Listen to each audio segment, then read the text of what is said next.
down the hammer and pick up the pencil. You're about to listen to the Savvy Radio Show.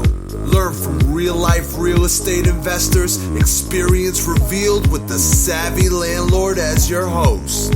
Yes, ladies and gentlemen, boys and girls from around the world. I know I've resurrected from the dead. I'm alive. I'm here. It's the Savvy Radio Show. No idea what I'm doing, but I'm doing something great because I have a great co-host, interviewee, interviewer, whatever you want to call her. Her name is Rose Taylor. If you don't know this, that we have been in cahoots and business together for over 10 years, and it has been amazing. Not easy, okay? Amazing is interpretation, or it's unbelievable. It could be unbelievable, amazing, or unbelievable. Oh no, it's all about the growth. The journey as a business owner is the growth. And today we're just going to be fluid. We're not going to have any agenda. We're just going to talk about what's transpired in the last couple of years and how we've grown as a team, how we built our team, and what's up next for the duo here. So, Rose, welcome to the Savvy Radio Show. Thank you. Let's dive into a couple of weeks ago, you started doing your own kind of platform. You were getting on Instagram and doing all these cool things that has inspired me to do this podcast today, just to contribute back to society per se.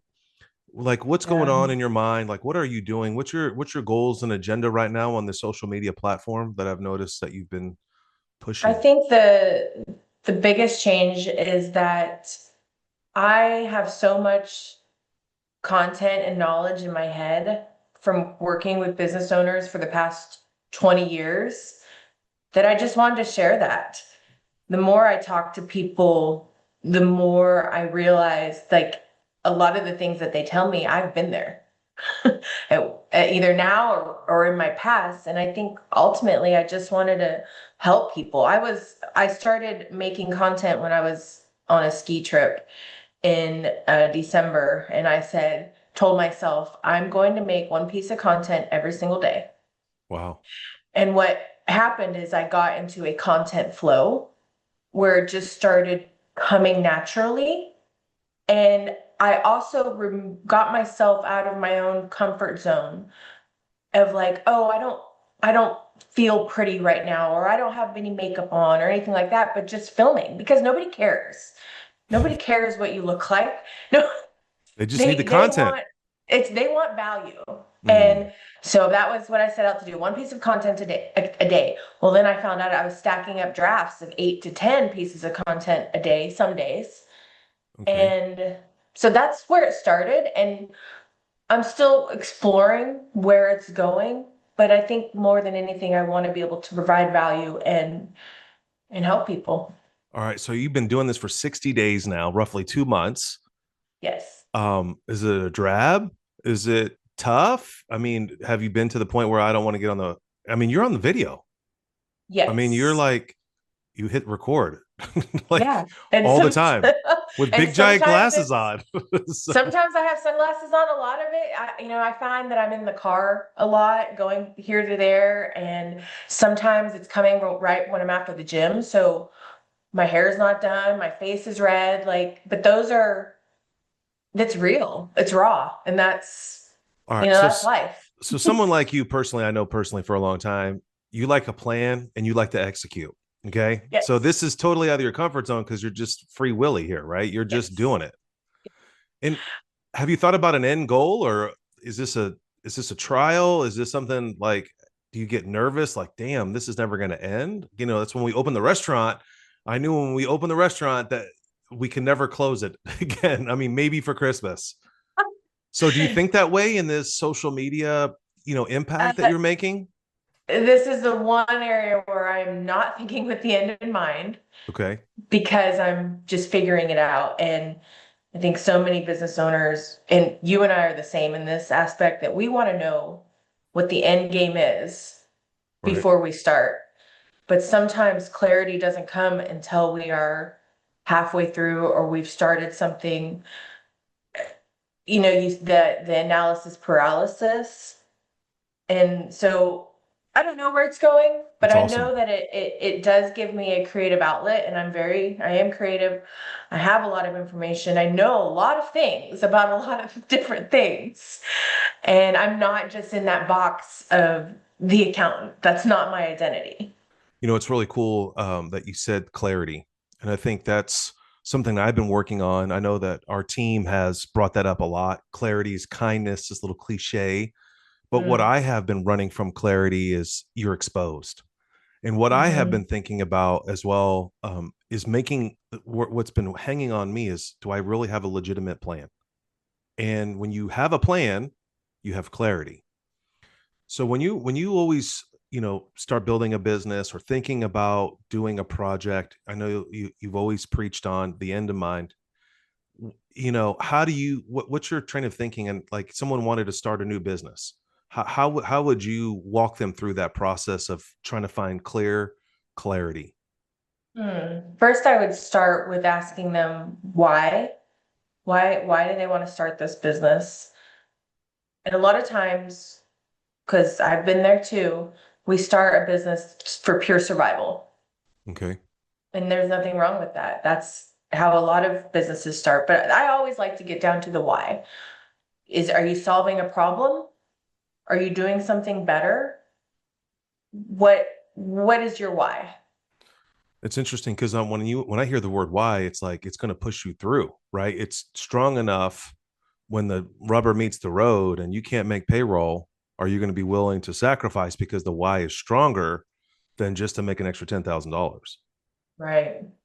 So you try Yeah. to define in that individual when you're coaching them, you're trying to figure out exactly and if that's going to be sustainable throughout the time, and it's okay to come in Right. and come out, right? Like we're going to build this business and we're going to get to this plateau and then maybe sell it or move on or transition. So that's okay too, right? Yeah. I mean, I think that having purpose beyond just a profit is important too. That's so wild you say that because I interviewed a guy today, not for the podcast, just this is a mentor friend of mine. And he brought up a very point. Like I was wondering why he's building this huge project. And it's like it's basically it's because you become a better person is what he kept saying. And some people have a spiritual aspect, some people have that, and some people have reached a financial plateau that's comfortable. But what Hmm. really resonated with me was when I met this individual 15 years ago, we're not the same people we were before. And you have to really think of it Yeah. like that. It's like, is this business going to make me, or am I going to have to step into this shoes to handle this, to operate this business Right. effectively? Am I going to have to be a CFO? Am I going to have to Hmm. be a true CEO? Am I going to have to be the salesperson or a finance individual to raise the enough capital to execute properly? Right. Are you going Yeah. to be the person that's going to, handle it? And how do you have those checkpoints, right? I mean, I know we're building something wonderful in Oklahoma City.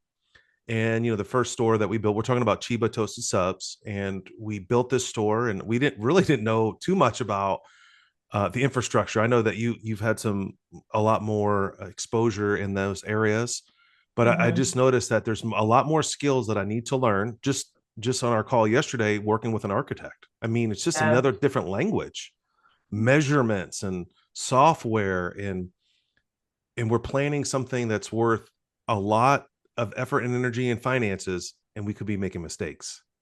For sure. I mean, there's always going to be that risk. Yeah, I mean that's just Hey. life in general, right? I mean, there's a risk walking down the road.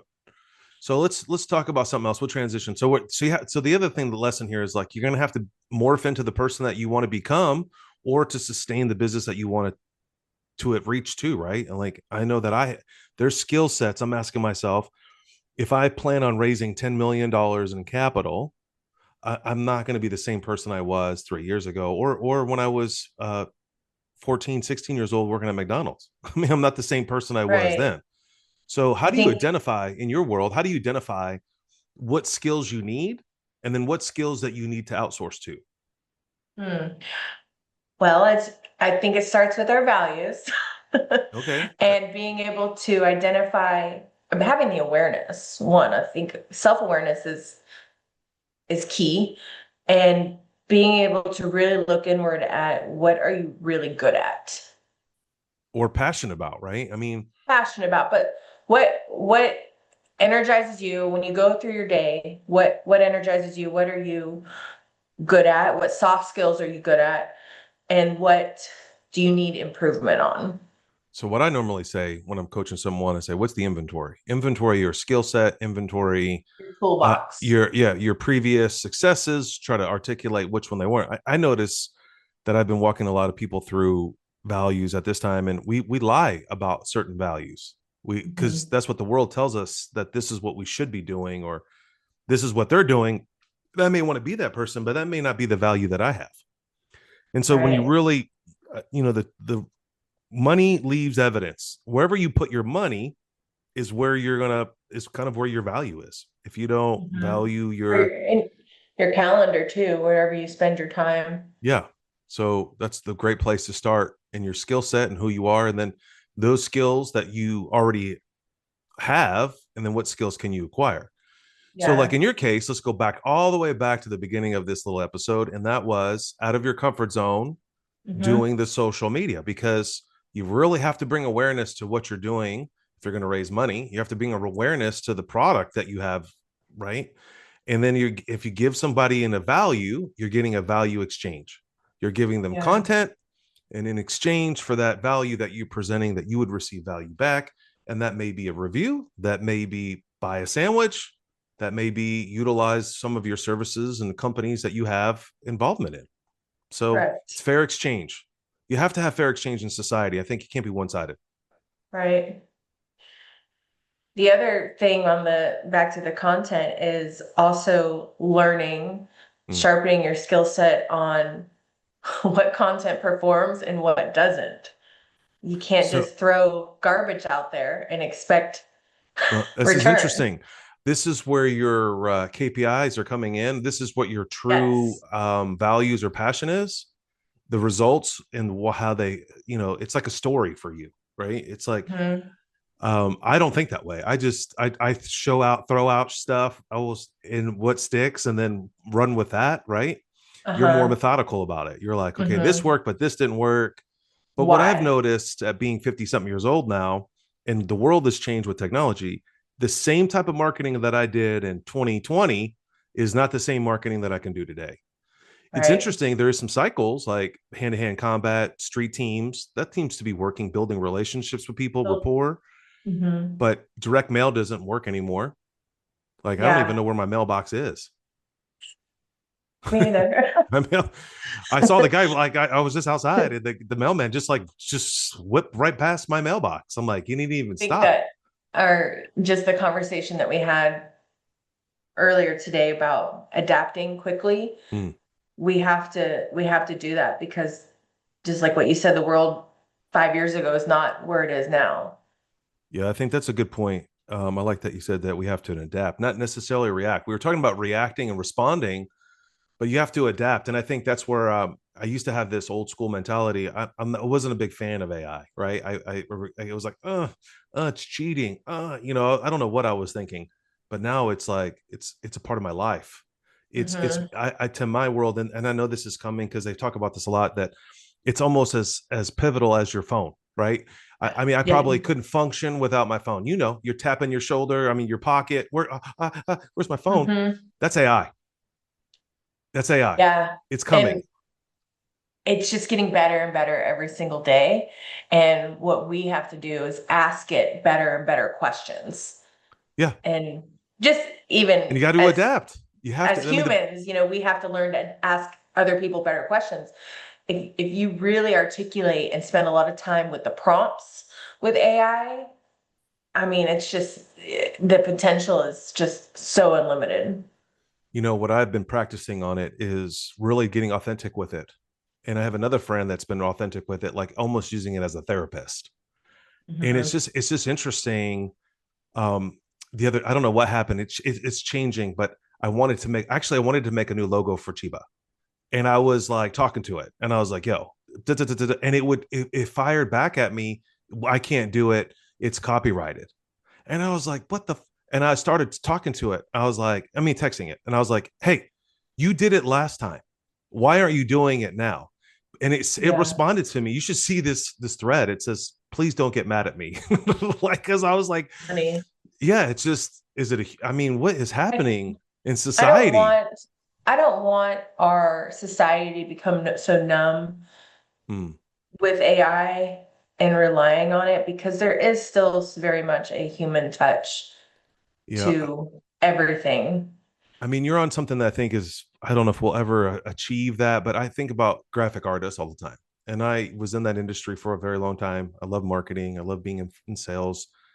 But I mean, I want to pay people what they're worth, but the same amount of quality in some of these AIs is equivalent to what with a graphic artist can put out. But I see the struggle. What you're saying is like, yeah, I want to have that interaction with this person, but I Right. don't. I'm at the same time, I'm struggling. Like, I want to pay this person $200 to do a logo, but man, I can get a free logo over here. Is it But I think just enough? AI, they're all I to say this all the time, they are yes men. They're gonna tell you whatever you want to hear. Mm. Eh, I mean, have you ever had it say, "Hey, Steven, this is a really fucking stupid idea"? Yeah, it's awesome. You know, it's interesting because and I just why I think there's a big push right now because I'm a coach and coaches are going to be replaced with AI. And No. there's this riddle of fear. Well, I know I have a client that uses AI as coaching, like for himself, and Mm-hmm. he still hires me.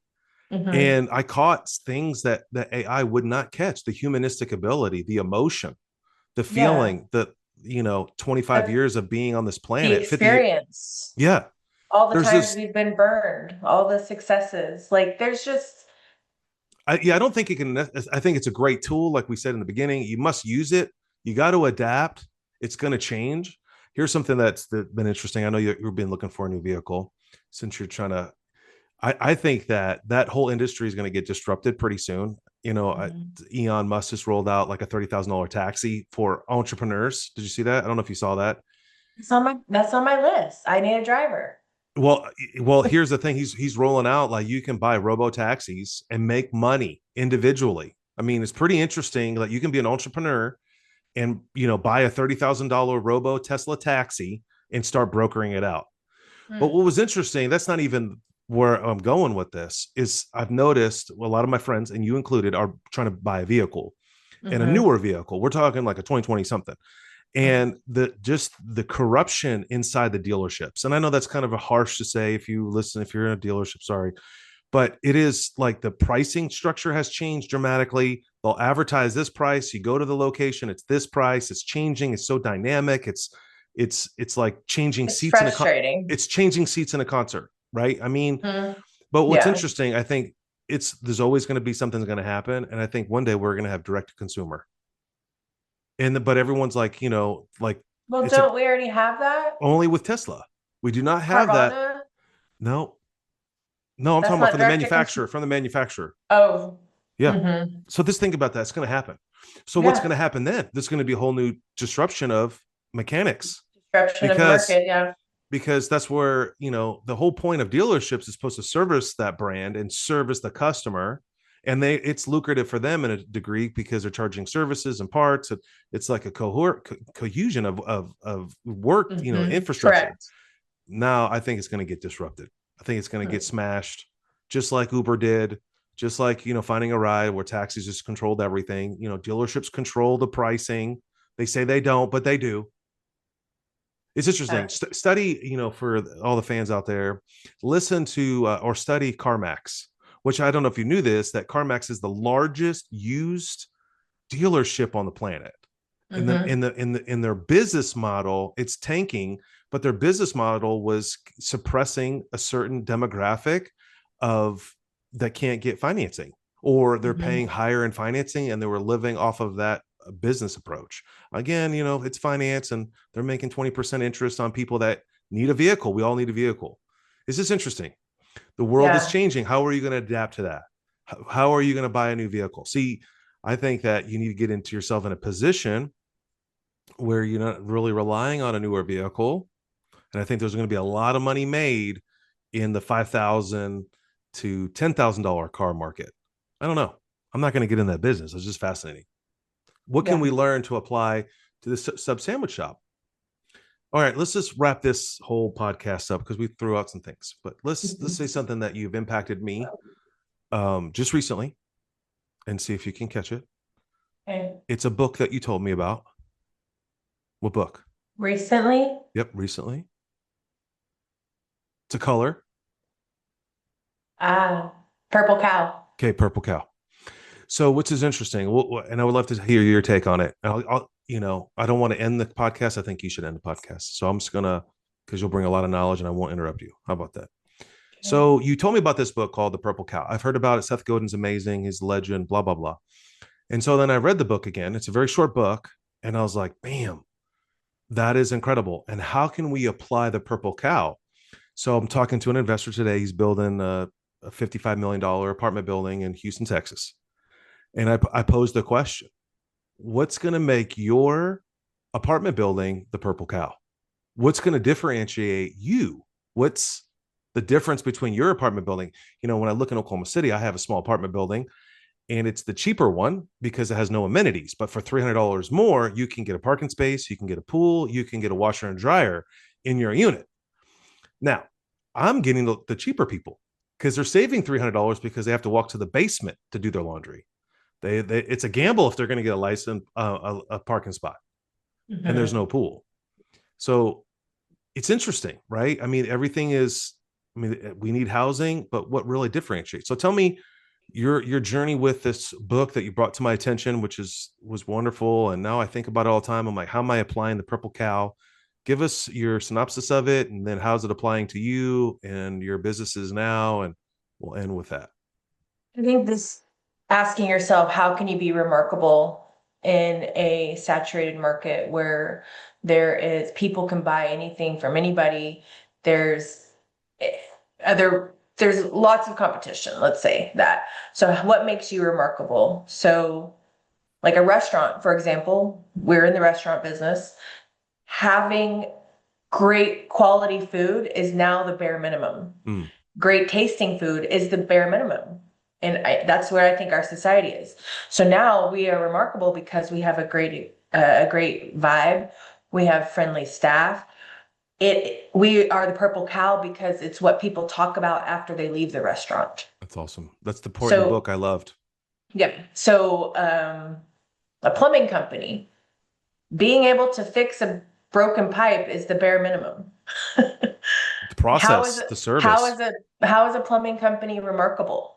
So let's talk about some more remarkable. I ate the other day at Charleston's, okay, and it's a Hal Smith restaurant, and it was phenomenal. I counted, I'm not joking or exaggerating, 6 different people touched my table.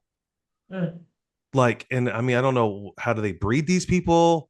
I mean, but they were all like, someone brought out my drink, someone refilled my drink, someone else brought out my nachos, someone literally there were 6 different people. And that mean he built a experience, a Purple Cow. I have never seen that other type of. I mean, I used to be a server at Red Lobster, if you didn't know that little fun fact. And I would try to pre-bust and post-bust, and I would try to help my homie next to me or my gal friend, whatever. Hey, I'll grab that. I can see they're done with their salad. I'm walking past their table. I'll pick up their salad and save them. And maybe it's kudos, whatever. It gives them a better experience. But that's just casual. Like I'm walking past their table, but I'm paying attention. Well, it's training. Now, this was the Hal Smith situation was off the charts. Like I literally counted 6 different people, and including the manager near the end. How was your experience? Yeah. Am I going to go back there? In my world, that's a Purple Cow. It was So remarkable. that's all systems and expectations and standards. And it shows that it's being communicated regularly. Yeah. I wonder what it's like on I wish I could talk to the employee or the server. So tell me, is it group tips? I mean, what's your incentive? Do you feel good about yourself? How, it's a quality type of people. Is it overstaffed? What's their labor? It's an expectation that it's communicated every single day. Boom. Let's write that down, Rose. It's an expectation that's communicated every day. Not just it's the outcome, not just the task. So the outcome is the customer has an amazing experience. The outcome is if we messed up, we know exactly where we messed up. It's not just touching this table. It's saying, hey, Was everything okay? Was everything excellent? And it has to be communicated every single day, and sometimes in more than one way too. Right. It's I'm just wondering the what the satisfaction is, right? Because I've been in the restaurant business for about 3 years now. Still trying to figure it out. I don't have a handle on it. And what motivates people? Why do we have transitional employees? Why do we have turnover? Why do we have great bartenders? And then you're thinking they're a great bartender, and then things change and life changes. And is there seasons? We know that it's a very tough business. You're on your feet all day long. It takes a special person. But yeah. I mean, how do you run at that level? I mean, it's like the Carlton Ritz. Is it driven by more income? You charge a bigger product, a better product. I mean, Hmm. these are all variables that I mean, I you love to could think about them. you could do a whole podcast on motivation, and your team, because there's so many different aspects of it. I Yeah. think Yeah. your I job just as want to a know. I just, so I can exploit it, correct it, fix it, or just garner it. learn so you could be better and Right. You hire know, the next person that's better. And I want to look into someone's eyes and say, one, I want to get them to the place they want to get to, right? If I look into their eyes and they're driven by what? Finances, maybe the reasoning, their values, or maybe it's just the accomplishment or a part of a team. I used to just come into these relationships, okay, building this business, and because they're a part of something. And I used to Mhm. just use this general blanket of awareness. And it's not that way anymore. Everyone is different and everyone has a different motivation. How do we work together? That's why I like Chiba, because we're all different. But we all have Yeah. a common goal: serve the customer, or we were not in business. Like, it's just a common goal. It's like we want them to have a Yeah. good And experience, and I get to wear and work where I want to work. It's not a necessary, yeah, it's a want to. every team is different depending on the business too. So Right. I think that's the one of the tools as a business owner, entrepreneur, CEO, whatever you want to call yourself, that you have to work on every single day. We're not perfect. Nope. No one is. So just being able to, like I said earlier, have that awareness, All be right. better. Well, that was a fabulous quick episode. I was gonna rename this called the Chiba Chat, but which I love that name, the Chiba Chat. But entrepreneur endeavors, right? Business owners succeeding. And Rose, is there a way that people can get a hold of you? Do you have a channel? Is your social medias open, or can people? How do Yeah, they reach out to you? I'm on TikTok, rose.taylorea, and Instagram. All right. Well, I appreciate your time and always look forward to hanging out. Talk to you soon. Thank you. Thanks for listening to the Savvy Radio Show. Glide online and listen to our other motivating episodes at savvyradioshow.com. Connect on Twitter at LandlordBook and always be buying assets.